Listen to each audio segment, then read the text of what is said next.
नमस्कार, मैं हूं सत्यपाल और आप देख रहे हैं CWB हिंदी न्यूज। शक संवत 1947, विक्रम संवत 2082। आज कार्तिक मास के शुक्ल पक्ष की तृतीय तिथि और दिन शुक्रवार है। तदनुसार अंग्रेजी तारीख 24 अक्टूबर सन 2025। तृतीय तिथि 1:19 तक रहेगी। उसके बाद चतुर्थी तिथि प्रारंभ हो जाएगी। इसके अलावा आज राष्ट्रीय खाद्य दिवस भी मनाया जाएगा। यह दिन पौष्टिक भोजन के महत्व को उजागर करने के लिए मनाया जाता है। सबसे पहले आज की सुर्खियां। हरियाणा में प्रदूषण कम होने की जगी उम्मीदें, मौसम विभाग ने बताया कब से होगी बारिश। पंजाब नेशनल बैंक नारनौल में आई फैकल्टी पदों पर भर्ती, स्नातक पास कर सकते हैं आवेदन। लाडो लक्ष्मी योजना अपडेट, 1 नवंबर को चाहिए पहली किस्त के 2100 रुपए, तो फटाफट इस तारीख तक करें आवेदन। हरियाणा में पीजीटी इकोनॉमिक्स का फाइनल रिजल्ट हुआ जारी। HPSC ने की घोषणा, मेवात कैडर के लिए नहीं मिला कोई अभ्यर्थी। 9वीं से 12वीं तक की अर्धवार्षिक परीक्षाएं 9 से 12 बजे तक होंगी, विभाग ने जारी किए निर्देश। पानीपत में बीज विक्रेताओं पर कृषि विभाग का एक्शन, अधिकारी बोले खराब बीज बेचने वालों पर होगी कार्रवाई। अपनी मनपसंद पुस्तक खरीदने का मिलेगा सुनहरा अवसर, चौधरी देवीलाल यूनिवर्सिटी में आयोजित होने जा रहा है पुस्तक मेला। हरियाणा में स्कॉलरशिप बैंक खाते आधार से होंगे लिंक, CM बोले ऑनलाइन फॉर्म भरने होंगे, 12,000 रुपये तक मिलेंगे। सीनियर सिटीजन के लिए BSNL का सस्ता प्लान लॉन्च हुआ। 1812 रुपये में 1 साल वैलिडिटी के साथ अनलिमिटेड फ्री कॉलिंग के साथ 2 GB डेली डाटा भी मिलेगा। बैंक खाते में एक नहीं 4 नॉमिनी रख सकेंगे। कस्टमर के न रहने पर पैसा मिलने में दिक्कत नहीं होगी। 1 नवंबर से लागू होने जा रहा है नया नियम। शॉर्ट्स के लिए YouTube का नया टाइमर फीचर रोल आउट हुआ। यूजर्स को अनलिमिटेड स्क्रॉलिंग रोकने में मदद मिलेगी। हरियाणा के 6 जिलों में जल्द शुरू होगी अल्ट्रासाउंड जांच, जिला अस्पतालों में मशीनें पहुंची। और उत्तरी भारत में प्रदूषण से परेशान टूरिस्ट पहाड़ों पर पहुंचे। हिमाचल में पर्यटन कारोबारी बोले साफ सुथरी हवा एंजॉय करें। शिमला का AQI 33 तो दिल्ली का 427। और वीमेन्स वर्ल्ड कप के सेमीफाइनल में पहुंचा मेजबान भारत, न्यूजीलैंड को 53 रन से हराया। स्मृति मंधाना और प्रतिका राहुल की सेंचुरी लगी। और अब खबरें विस्तार से। हरियाणा में लगातार दीपावली के बाद बढ़ रहा प्रदूषण अब धीरे धीरे कम होता दिखाई दे रहा है। 29 अक्टूबर से बारिश की संभावना भी नजर आ रही है। इसके चलते खराब प्रदूषण से राहत मिलने की संभावना बनेगी। अक्टूबर की शुरुआत में हुई बारिश की वजह से ठंड हुई थी, लेकिन ठंड का असर धीरे धीरे कम होता नजर आ रहा है। दीपावली पर्व पर प्रदूषण ज्यादा फैल गया था। मौसम विभाग के अनुसार प्रदूषण स्तर में 1 से 2 दिन में गिरावट दर्ज होगी। हरियाणा, NCR, दिल्ली में अधिकतर स्थानों पर तापमान 27 डिग्री सेल्सियस से 34 डिग्री सेल्सियस के बीच रिकॉर्ड किया गया, लेकिन रात का तापमान 17 डिग्री से लेकर 21 डिग्री सेल्सियस के बीच दर्ज किया गया। लगभग 10 शहर प्रदूषण से अधिक प्रभावित हुए हैं। जैन, धारूहेड़ा व नारनौल में प्रदूषण से काफी हद तक राहत मिली है। मौसम विभाग के अनुसार मौसम में बदलाव वायु प्रदूषण को कम करने में महत्वपूर्ण भूमिका निभाता है। आने वाले दिनों में बारिश होने से प्रदेश में ठंड एक बार फिर से बढ़ जाएगी। 29 अक्टूबर से बारिश की संभावना नजर आ रही है। हरियाणा कर्मचारी चयन आयोग यानी HSSC द्वारा कॉमन एलिजिबिलिटी टेस्ट यानी CET के अभ्यर्थियों के लिए खोला गया करेक्शन पोर्टल 24 अक्टूबर यानी आज रात 11:59 तक ओपन रहेगा। इस अवधि के दौरान ही अभ्यर्थी इस पोर्टल पर जाकर करेक्शन ठीक कर सकते हैं। हरियाणा SSC ने यह पोर्टल 17 अक्टूबर को खोला था और 24 अक्टूबर तक खुला रहेगा। इस दौरान अभ्यर्थी अपने आवेदन पत्र में हुई गलतियों को सुधार सकते हैं। नोटिस में उम्मीदवारों को सलाह दी गई है कि वे 17 से लेकर 24 अक्टूबर के बीच करेक्शन पोर्टल पर सुधार कर लें। आयोग चेयरमैन ने परीक्षा दे चुके अभ्यर्थियों के लिए करेक्शन पोर्टल लिंक और नोटिस लिंक भी शेयर किया है। अभ्यर्थी करेक्शन पोर्टल के लिंक वन टाइम regn.haryana.gov.in और नोटिस लिंक hssc.gov.in का यूज कर सकते हैं। हरियाणा के 6 जिलों में जल्द अल्ट्रासाउंड जांचें शुरू हो जाएंगी। ये दावा हरियाणा की स्वास्थ्य मंत्री आरती राव ने किया है। उन्होंने कहा है कि राज्य सरकार जनता को बेहतर स्वास्थ्य सेवाएं प्रदान करने के लिए लगातार प्रयासरत है। इसी कड़ी में यह सुनिश्चित किया जा रहा है कि प्रदेश के किसी भी सरकारी अस्पताल या स्वास्थ्य संस्थान में चिकित्सा उपकरणों और मशीनों की कोई कमी न रहे। स्वास्थ्य मंत्री ने बताया कि आवश्यकता के अनुसार नए उपकरणों और आधुनिक मशीनों की खरीद की जा रही है तथा उन्हें समय समय पर संस्थानों में भेजा जा रहा है। हाल ही में प्रदेश के 6 जिलों पंचकुला, महेंद्रगढ़, पानीपत, रेवाड़ी, सोनीपत और गुरुग्राम के सरकारी अस्पतालों में नई अल्ट्रासाउंड मशीनें भेजी गई हैं। इन मशीनों के इंस्टॉलेशन का कार्य पूरा होने के बाद जल्द ही मरीजों की जांच शुरू कर दी जाएगी। आरती सिंह राव ने बताया कि सरकार का उद्देश्य प्रदेश के हर नागरिक को गुणवत्तापूर्ण, सस्ती और सुलभ स्वास्थ्य सेवाएं प्रदान करना है।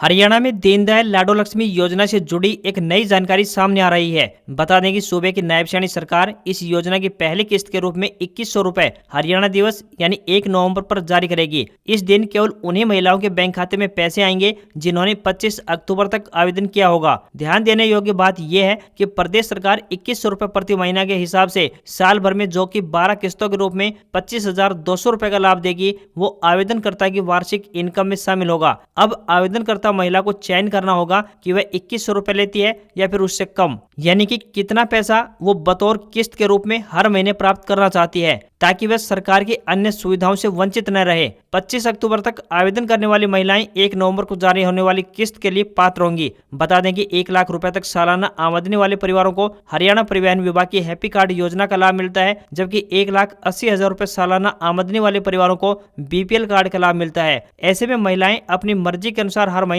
किस्त का पैसा ले सकती हैं, ताकि फैमिली आईडी में उनकी सालाना आमदनी प्रभावित न हो। यदि सालाना आमदनी बढ़ गई तो प्रदेश सरकार की कई सुविधाओं जैसे कि फ्री यात्रा, फ्री राशन आदि का लाभ मिलना बंद हो जाएगा।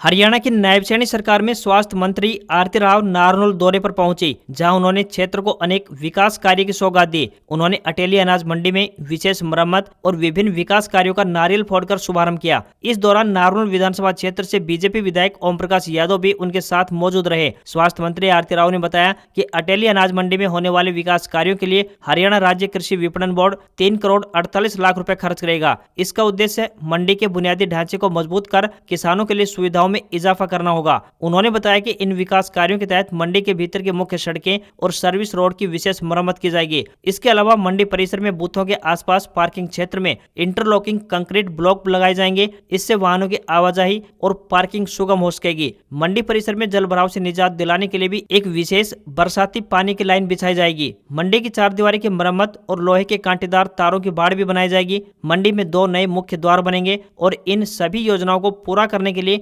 450 दिन की समय सीमा निर्धारित की गई है। मंत्री आरती राव ने 45 करोड़ 10 लाख रुपए की लागत से बनने वाले नारनौल अस्पताल के भवन निर्माण और इसी प्रकार 37 करोड़ रुपए की लागत से बनने वाले महेंद्रगढ़ अस्पताल का काम भी जल्द शुरू होने का वादा किया। वहीं करोड़ों रुपए की लागत राशि से नए उप स्वास्थ्य केंद्र भी बनाए जा रहे हैं।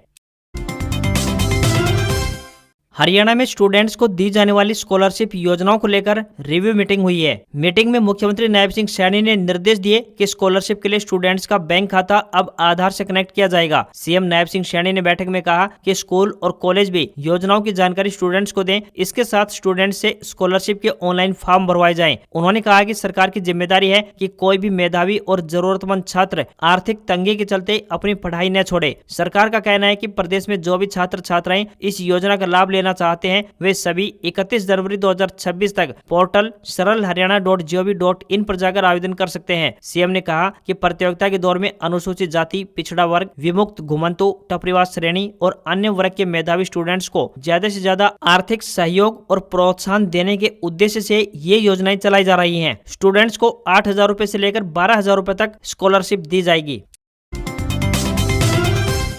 विद्यालय शिक्षा निदेशालय हरियाणा ने कक्षा 9वीं से लेकर 12वीं तक की अर्धवार्षिक परीक्षाओं को लेकर महत्वपूर्ण निर्देश जारी किए हैं। निदेशालय ने सभी जिला शिक्षा अधिकारियों को भेजे गए पत्र में कहा कि अर्धवार्षिक परीक्षाएं सुबह 9 बजे से लेकर दोपहर 12 बजे तक आयोजित होंगी। निर्देशों के अनुसार जिन कक्षाओं की परीक्षा निर्धारित दिन पर नहीं होगी उन कक्षाओं के विद्यार्थियों के लिए अवकाश नहीं रहेगा और विद्यालय नियमित रूप से खुले रहेंगे। परीक्षा समाप्त होने के बाद विद्यार्थियों को छुट्टी दी जाएगी और मूल्यांकन कार्य तुरंत शुरू कर दिया जाएगा। विभाग ने स्पष्ट किया है कि दोहरी पारी वाले विद्यालयों में परीक्षाएं प्रार्थना सभा के बाद शुरू होंगी। साथ ही अर्धवार्षिक परीक्षाओं की समाप्ति के बाद सभी कक्षाएं नियमित रूप से लगाई जाएंगी।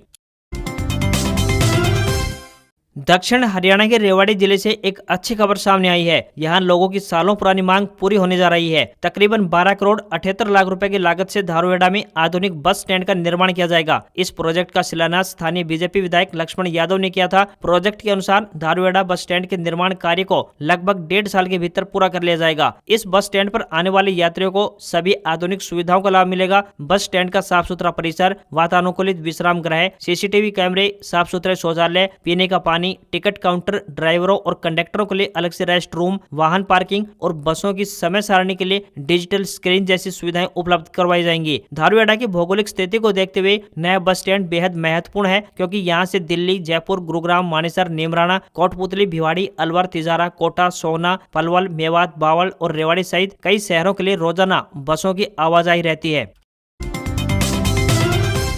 Haryana college cadre assistant professor भर्ती के लिए एचपीएससी ने डॉक्यूमेंट वेरिफिकेशन शेड्यूल जारी किया है। पॉलिटिकल साइंस और कंप्यूटर साइंस विषय के अभ्यर्थियों को आयोग ने 6 नवंबर को मुख्यालय बुलाया है। एचपीएससी ने डॉक्यूमेंट वेरिफिकेशन शेड्यूल जारी करते हुए कहा है कि जिन अभ्यर्थियों ने सब्जेक्ट नॉलेज टेस्ट में 35% अंक लिए हैं, वे डॉक्यूमेंट वेरिफिकेशन के लिए 6 नवंबर को पंचकुला स्थित एचपीएससी के मुख्यालय पहुंच जाएं। आयोग के द्वारा पॉलिटिकल साइंस के 2 शिफ्ट में सुबह 9 बजे 100 अभ्यर्थी और 12:30 बजे 120 अभ्यर्थियों को बुलाया है। वहीं कंप्यूटर साइंस विषय के 87 अभ्यर्थियों को 7 नवंबर सुबह 9 बजे बुलाया है। हरियाणा से बाहर के रिजर्व कैटेगरी के उम्मीदवारों को सामान्य श्रेणी में नेट क्वालिफाइड सर्टिफिकेट लेकर अवश्य आना होगा, तभी वे योग्य माने जाएंगे। इसके साथ इन्हें नेट क्वालिफाइड सर्टिफिकेट, मार्कशीट व दूसरे सर्टिफिकेट साथ लेकर आने होंगे। वहीं किसी भी प्रकार की डेट में बदलाव के आवेदन को स्वीकार नहीं किए जाने की बात भी कही गई है। मौके पर ही एक 10 पॉइंट वाला परफॉर्मा भी भरकर कमेटी के सामने प्रस्तुत करना होगा।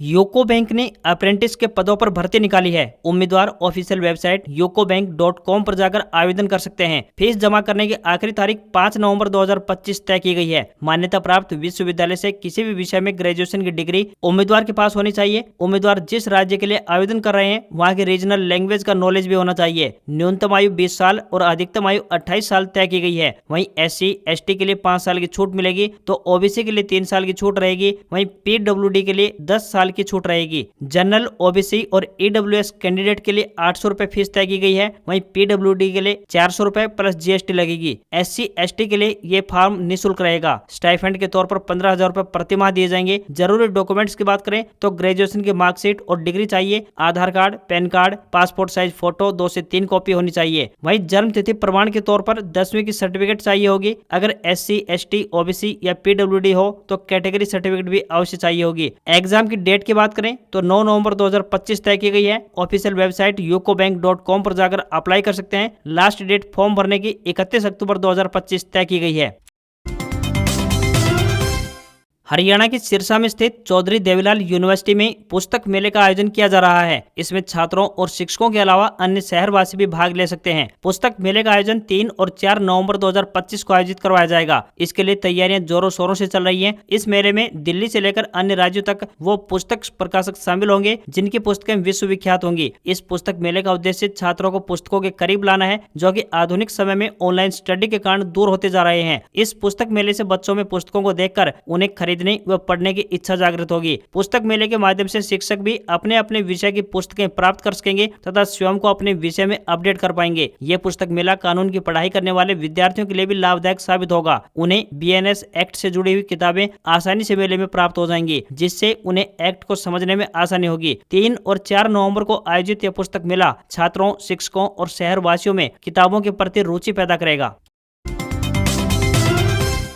पंजाब नेशनल बैंक ग्रामीण स्वरोजगार प्रशिक्षण संस्थान नसीबपुर नारनौल जिला महेंद्रगढ़ द्वारा विभिन्न पदों पर भर्ती के लिए आवेदन मांगे गए हैं। यह नियुक्ति वार्षिक संविदा नवीनीकरण के आधार पर 60 वर्ष की उम्र तक या प्रोजेक्ट अवधि तक जो भी पहले हो तक के लिए की जाएगी। जो भी इन पदों पर आवेदन भेजने के इच्छुक हैं वे ऑफलाइन माध्यम से अपने आवेदन भेज सकते हैं। इच्छुक उम्मीदवार रजिस्टर्ड डाक के माध्यम से या स्वयं जाकर भी अपने आवेदन जमा करवा सकते हैं। इन पदों के लिए उम्मीदवार ग्रेजुएट होने चाहिए। BA, BCom, BSc या MSW या समाज शास्त्र या ग्रामीण विकास या मनोविज्ञान में स्नातकोत्तर या BSc कृषि, पशुपालन, बागवानी या BA के साथ B.Ed को प्राथमिकता व टाइप व कंप्यूटर का ज्ञान होना आवश्यक है। अध्यापन कार्य का अनुभव रखने वाले आवेदकों को प्राथमिकता दी जाएगी। कोई भी आवेदन शुल्क नहीं देना होगा। आयु सीमा 22 वर्ष से लेकर 40 वर्ष के बीच तय की गई है। आवेदन करने की अंतिम तिथि 7 नवंबर है। सैलरी 30,000 रुपए पर मंथ मिलेगी।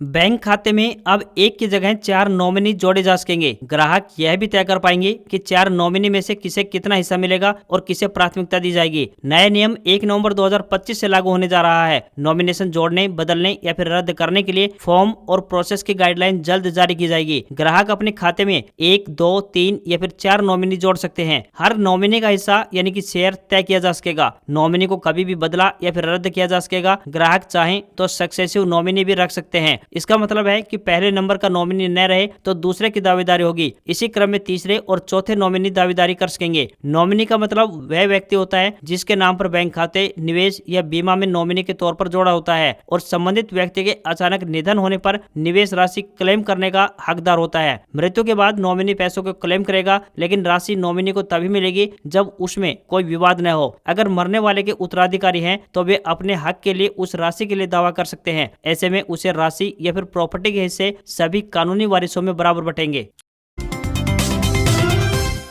टेक कंपनी Xiaomi की सब ब्रांड Redmi नई smartphone series Redmi K90 launch करने जा रही है। इसमें Redmi K90 और Redmi K90 Pro Max शामिल होंगे। Redmi K90 Pro Max में सबसे खास बैक कैमरा सेटअप के साथ बोस स्पीकर दिए गए हैं। दोनों phone 50 megapixel periscope telephoto camera के साथ आएंगे। लीक के अनुसार K90 Pro Max की ब्रांड की अब तक की सबसे बड़ी 7500 mAh की बैटरी दी जा सकती है। यह स्मार्टफोन 100 वाट फास्ट चार्जिंग तकनीक सपोर्ट करेगा, जिसके साथ 50 वाट का वायरलेस चार्जिंग टेक्नोलॉजी भी दी जा सकती है। इसी तरह Redmi K90 5G में 7000 mAh की बड़ी बैटरी मिल सकती है। ये फोन भारतीय बाजार में पोको ब्रांड के तहत आएंगे। हाल ही में ये फोन बेंचमार्किंग साइट Geekbench पर दिख चुके हैं, जहां इसे 16 GB रैम के साथ लिस्ट किया गया था। ये सबसे ऊंचा वेरिएंट हो सकता है। बेस मॉडल की बात करें तो 12 GB रैम मिल सकती है। स्टोरेज की बात करें तो बेस वेरिएंट में 256 GB और टॉप वेरिएंट में 1 TB तक की जगह मिल सकती है।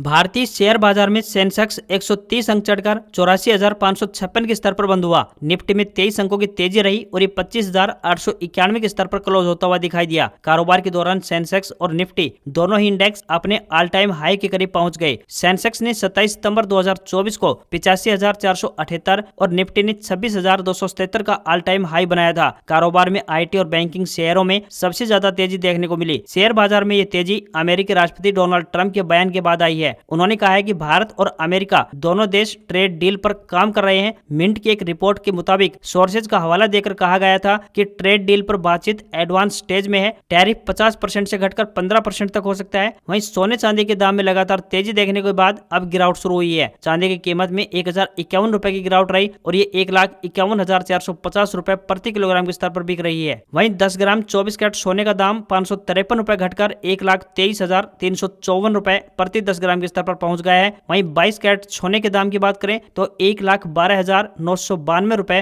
प्रति 10 ग्राम के स्तर पर पहुंच गया है। आज खबरों में बस इतना ही। देखते रहिए आपका अपना हरियाणा का सबसे बेहतरीन news channel CWB Hindi news. नमस्कार। इसी आशा के साथ आपका दिन शुभ रहे। हरियाणा की ताजा तरीन खबरों को देखने के लिए सबसे पहले चैनल को सब्सक्राइब और बेल नोटिफिकेशन को ऑन करना ना भूलें। नमस्कार।